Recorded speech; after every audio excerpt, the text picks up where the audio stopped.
I would say keep going. If you have a strategy, if you've thought it out, it's going to work. But there is a time element in some of this, especially in the repeat referral business, that you've got to make work. So if you need business now, go after that 4%, get some REDX leads, get on the phones and talk to those people.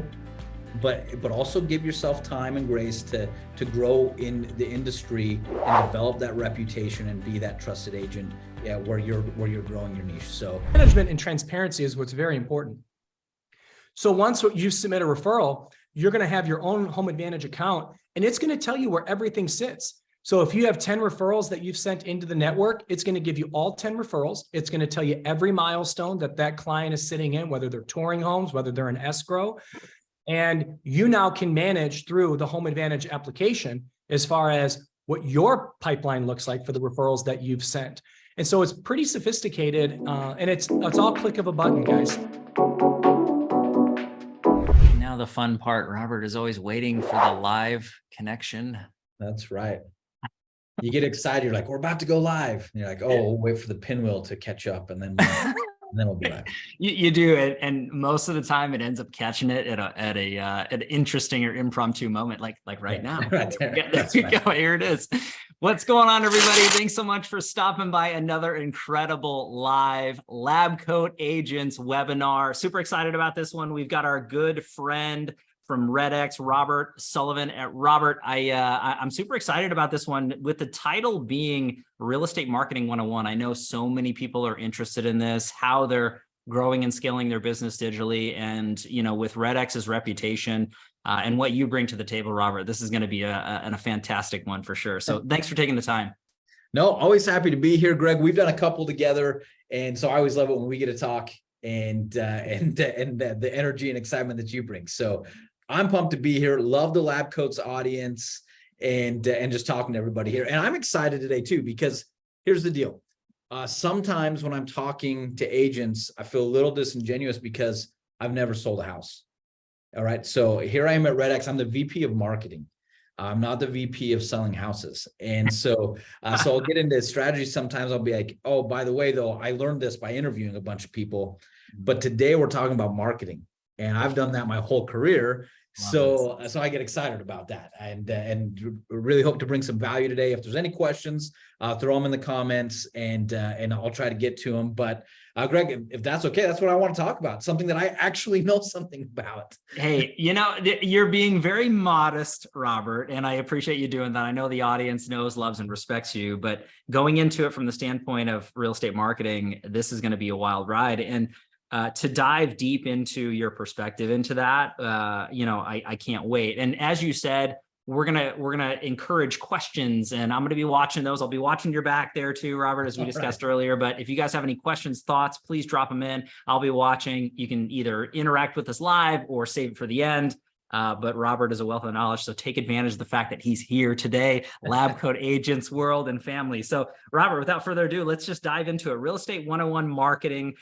Where does your head go? What do you want to define into that? Where do you want to start? Yeah, so this is easy. We're going to cover three things today. Okay, so everyone will know where we're going, but it's as simple as this. All marketing, no matter what industry you're in, what you're trying to do, if you want to get the best bang for your buck, for your effort, and actually close deals, then these are the three things you do. We are going to talk about defining or finding your audience, how to get their attention, and then making that human connection to close the deal. So regardless of whatever you're selling, whatever you're trying to do, whatever you're trying to convince someone to do, those are the three things you're going to have to do. So we're going to talk about those three things. We're going to go into depth a little bit of them, maybe even come back and go through them real quick. But that's what I want to talk about. And you, Greg, you've done this for a long time. People that have that are in the industry that are keeping their pipeline full, they understand that they might not use the same language, but they'll say, "Oh yeah, that is how I made my money." Yeah, that makes sense. So we're going to walk through that. And I've interviewed hundreds of agents. And we've done thousands of trainings with brokerages, and then marketing is where I come from. And so we combine all that and say, this is how to do it in real estate, right? So the first thing you've got to do is decide who your audience is going to be. And it's as simple as this when you start, especially when you're first starting out, you do not have the resources to be everywhere for everybody. So you want to say, I want to be everyone's realtor. I want everyone to hire me.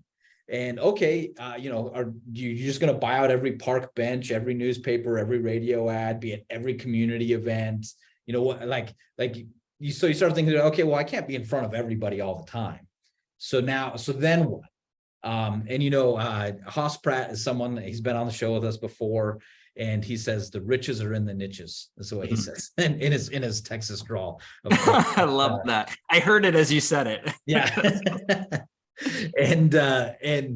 And so you got to decide, who do I want to go after, right?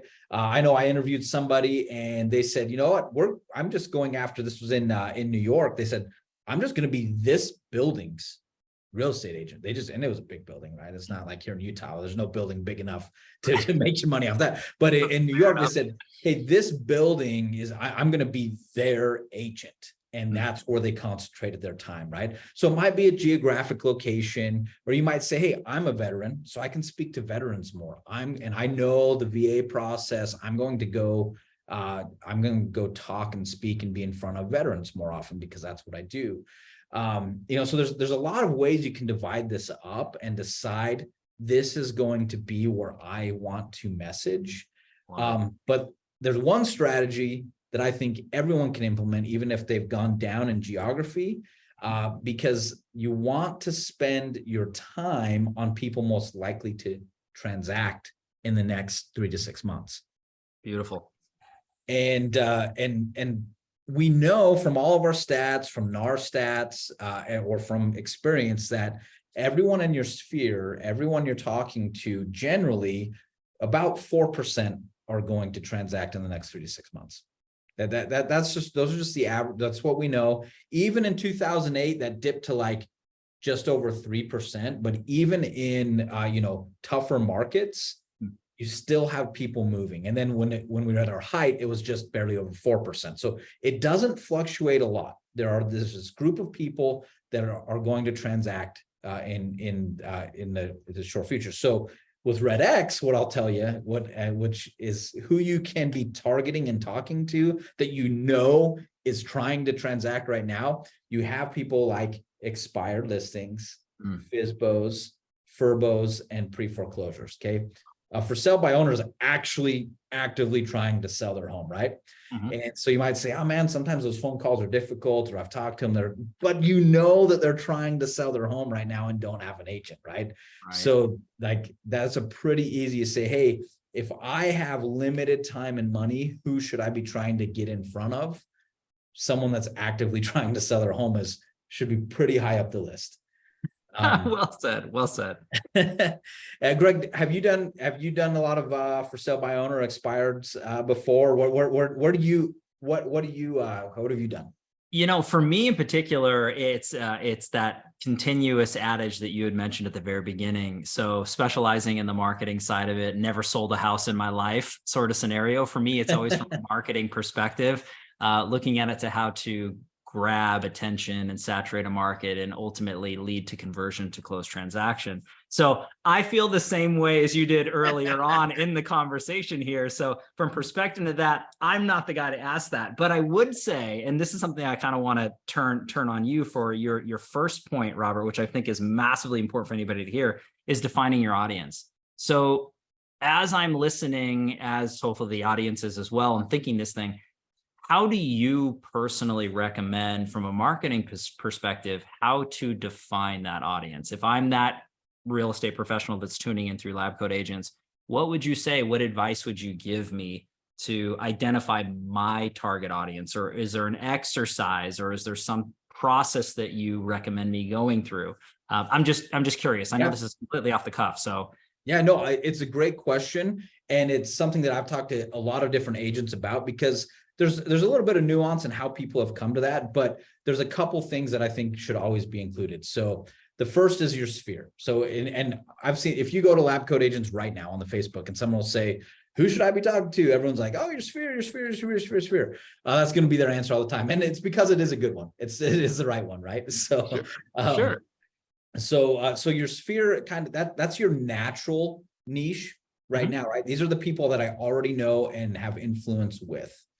And if there's something that defines that, like I said earlier, like maybe you're a veteran or this, so maybe there's already like a natural boundary in your sphere of like, this is where I have natural influence, right? Love that. And the next would be geography. So you've sold, you sell 2 homes in a neighborhood, and you can see, then you say, okay, I want to now own that neighborhood a little bit more. So I'm going to concentrate my efforts in that, in geography. And then the other one that I think, so once you've picked a geography, once you've picked your niche, the other one that I always add is your transaction ready sellers, like the homeowners. And so I think that everyone can add to their list to fill that CRM, to grow your sphere, the expireds, the FSBOs, the pre-foreclosures, those are people that, you might call them and they say no. Okay, that's fine, because other people you talk to are going to say no too. But when they say, hey, we can keep in contact, now you're growing your sphere. Because that's the biggest problem I see when, especially experienced agents, I don't think they understand when they give that advice. They say, oh, don't waste your time on XYZ, just talk to your sphere. Well, a new agent might have a pretty small sphere.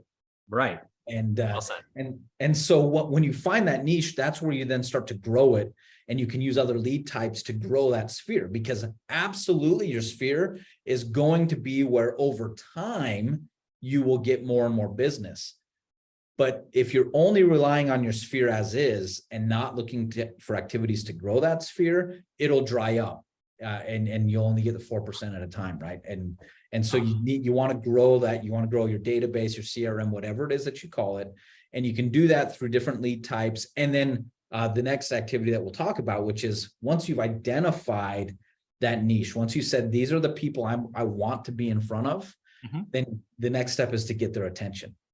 And Robert, I want to recap that thought, because what you said there is beautiful. I mean, looking at from SOI to geographic to, ultimately bringing in that fresh water to the well, pipeline building and database building, your network ends up equating to your net worth. All of those things are tried and true. And it doesn't matter if you're new into the business or you're a seasoned pro. So that was insanely sound advice. And I love where you're tracking. So didn't mean to interrupt, but I'm excited about, after you had mentioned that, now step 2, which is attracting the attention. So let's go into that. And, and I think, and we talked a little bit before, and it's what you do as well, but like, we're talking real estate marketing 101, but this is marketing 101, right? Like no matter what you're doing, you've got to know who you're talking to and who's most likely to act on whatever whatever influence you're trying to exert there. But in real estate, it is that you start with your sphere. You need to grow that sphere. You do that through picking an audience, and now doing this, which is getting their attention. So you've picked who you want to talk to, and now you get their attention. I'm going to start down a road that is kind of in mode right now. A lot of people are talking about it. In fact, I'm on later with Tristan on a whole boot camp we're doing about social media. Beautiful. And so half the people are going to be like, yeah, I love social media. The other half are going to be like, I hate social media. I'm so tired of it. And somewhere in the middle, both groups are like, I keep trying that and it's just not working. So I want to talk a little bit about why social media. I think that everyone should be there, and then some strategies with it. But this is about getting in front of people, right? Nearly 100% of the people who you're trying to do business with are on social media. And so you think about, people will pay for a radio ad. Well, that's a real small percent of people that are going to be able to do that. People might pay for a magazine, a billboard, whatever that is. You're going to get a small percent of your sphere of who you're trying to influence might see that. When you go to social media, you have nearly 100% of the people you're trying to reach are already on their phone scrolling, wasting their time on social media. So whether you like it or not, your next customer's on social media. Facts. You're speaking the truth here. So you want to go there, but when you get to social media, then now, and you can kind of think about this in your own life, like, what are you stopping at? While you're scrolling, what are you slowing down at? And And I've got this quote from Seth Godin. I have it just up over here. And it says, anticipated, personal, and relevant advertising always does better than unsolicited junk. And so I think everyone understands the unsolicited junk part, that they'll tune out things really fast. But it's the other half of that quote of like the anticipated, personal, and relevant. So that's why picking your audience is so important. So we'll go back to the veteran example, because if someone says, I'm a veteran, I'm going to speak to veterans, now all of a sudden you can create really relevant, timely social media content that will speak to an audience, right? Sure. Because you can't always appeal to everyone. And so don't try to do that. But if you've defined your audience, then you can speak directly to them on the kinds of posts you're making. And there's two different ways you're going to do that. You can organically grow your influence by posting engaging content that engages your audience. And then you can pay for ads, or right kind of in the middle there, you can boost your organic posts to specific audiences. And this is where picking those audiences is important, because now that you have a message that can be relevant, you can now make a post that people want to see, or an ad that audience would want to see. And now you want to boost it or pay for it to get in front of the right people. And so again, going back to why your audience is so important. So again, I think everyone should talk to expireds and FSBOs, because they're just trying to sell their house. So go talk to them. There you go. But now, so what is an expired listing thinking? You know some things about them. They want to sell their house and it didn't sell. So you know that they have some disappointment. You know that they might be in a hurry. You know that they might be upset at their past realtor, maybe or maybe not. But you know some things about them. And you know what they need is some answers to those questions that they now have of, why didn't my house sell? Did I price it wrong? Was it my realtor? Was it me? Was it? And they need a little bit of hope. So now that you know this about an expired listing, you could create a message, you could create a post, you could create an ad that answers those questions that you know that they have. And then this is kind of the special part about it is, you go get a list, you go get, like from REDX, go get your expired listing list and upload that to Facebook, Instagram, wherever you're doing your advertising. And you say, show this ad to these people. And now you know. So, I like, maybe you can't tell through the camera, but I like food, right? And so when I'm scrolling, I'm like, that looks like a good thing. Let me see how they're making that, right? And I slow down, right? But now this person who's top of mind right now of, why didn't my house sell? They're scrolling and it's you, Greg, and it says, I'm going to tell you why your house didn't sell. They're going to be like, whoa, how'd they know that about me? Because it's now personal, it's now relevant. You've created content. You're not just creating content to create content. You created something that speaks to this audience that you've decided you're going to speak to. Same for sale by owner. Hey, let me give you some tips on for sale by owner. And well, I'm a for sale by owner right now. Maybe I'm going to stop and listen to what they have to say because I need to hear that, right? And now you've got their attention. So you've picked your audience. You spend time getting their attention. And then I want to add, so I like social media. Like I said, I'm on later today with Tristan to talk more about it. But there's so many other things that you can do too. So I don't want this to be all about social media. Sure. I think that you find out where your audience is, what events are they going to, what neighborhood things do they have going on? Do they have HOA meetings? Whatever it is. And so your marketing plan is going to have a lot more steps to it than just social media. I love social media because everyone's there. Right. So I know I'm going to find them there. But there's all these other places that you once you've picked your audience, go and find out where they're at.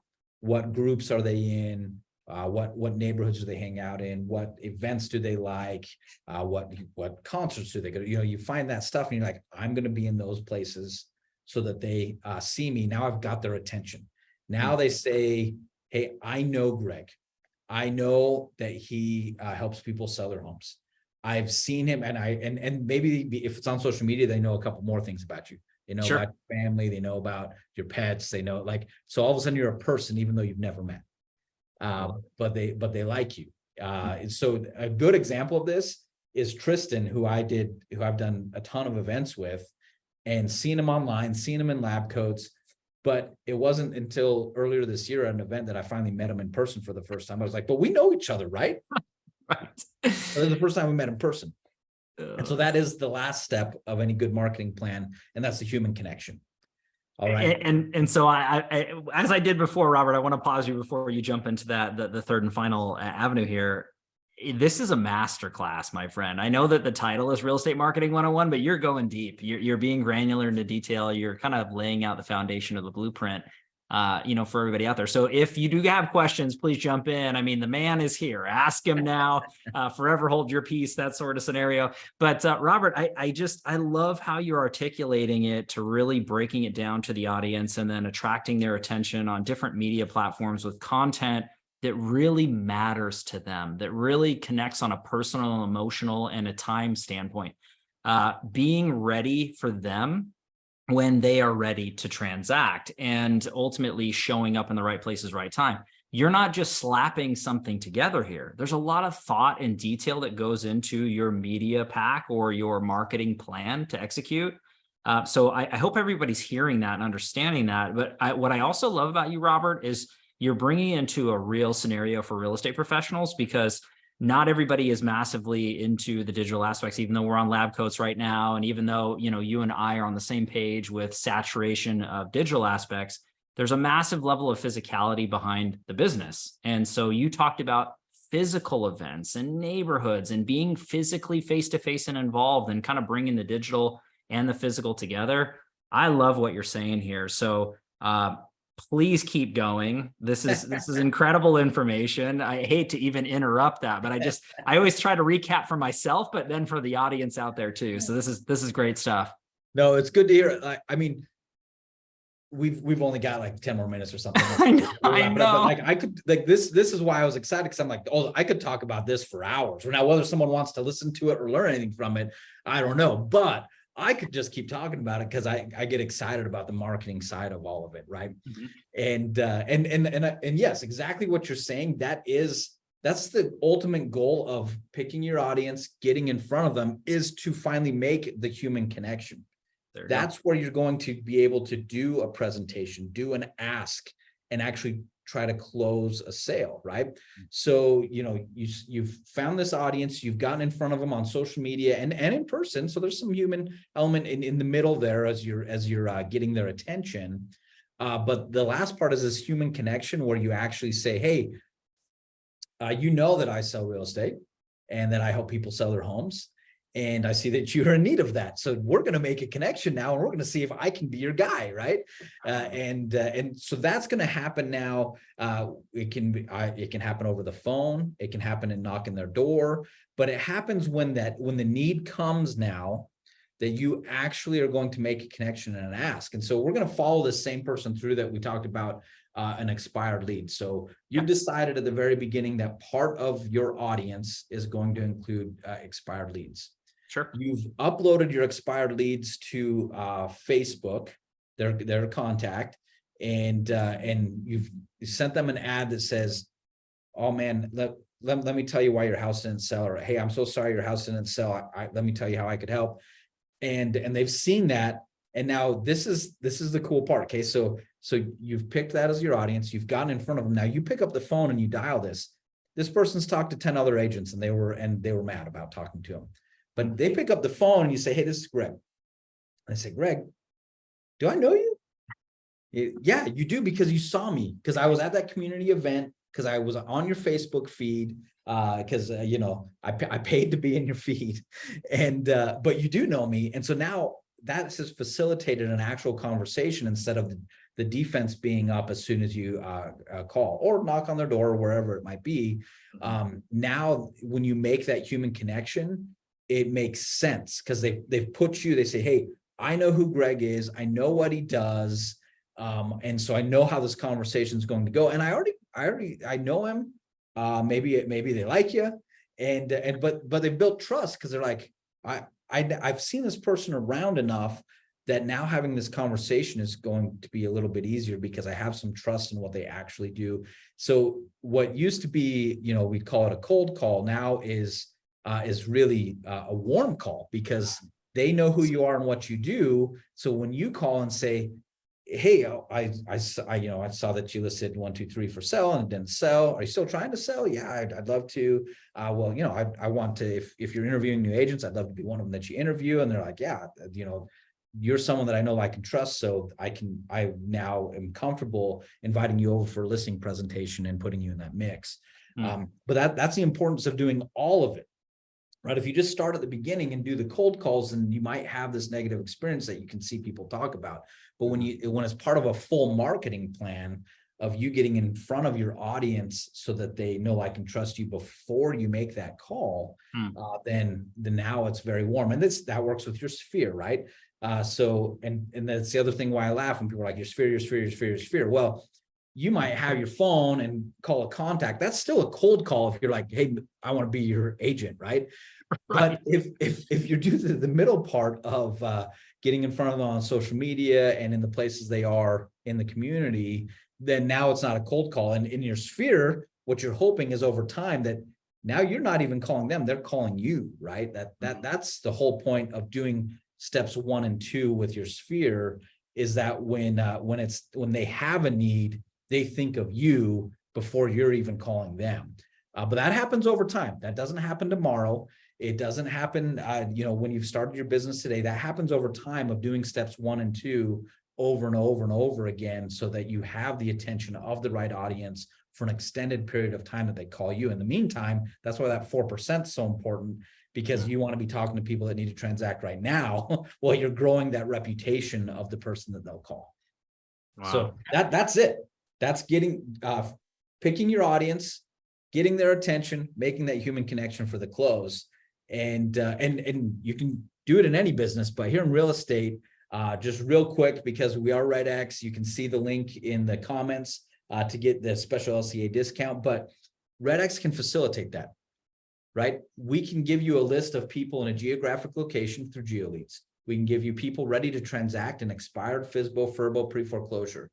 And then we have tools in Ad Builder that actually automatically take those lists and connect them to your ads manager and Facebook and Instagram.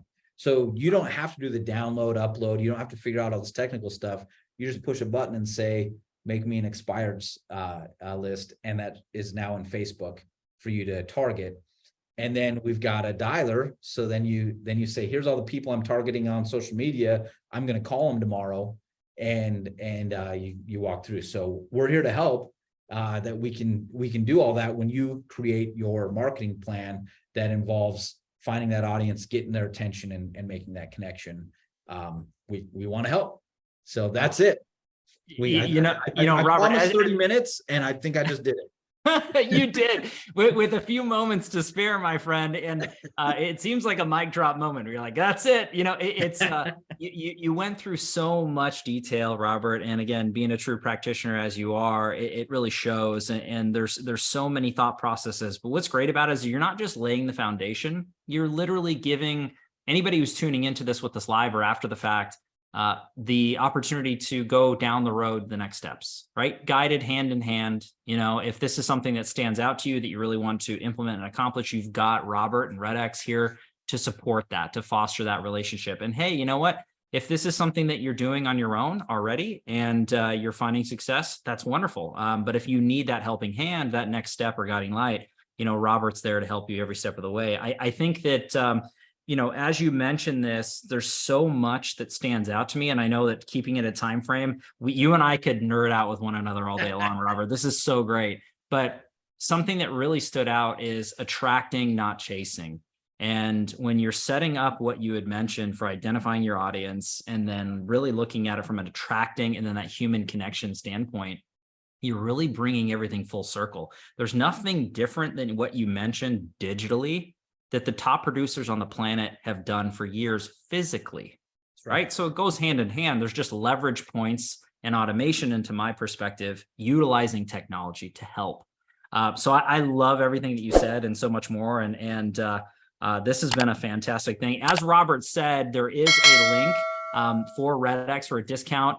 Jake was so kind enough to put that into the feed, and we'll have that in the comment section as well, as always, everybody. But Robert, is there anything that you want to kind of close everything up with? Anything else you want, a final word sort of scenario before we wrap it up? Yeah, I mean, just to play off what you just said is this idea, like, I think we know that a lot of agents leave the industry. We know a lot of them have done this year. And a lot of that comes from discouragement because it feels like these things aren't working right away. And marketing there's like, when you go after that 4%, there is a short play. So you can go after a very targeted group of people that are ready to transact, to build your CRM and get some success today. But the real success comes when you do it over time.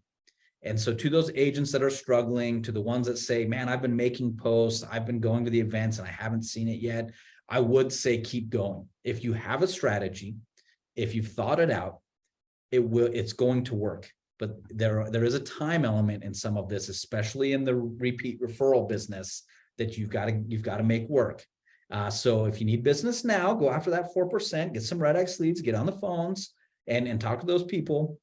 But also give yourself time and grace to grow in the industry and develop that reputation and be that trusted agent, where you're growing your niche. So so it's just some hope for all those agents out there working hard and doing the grind, and it's going to work.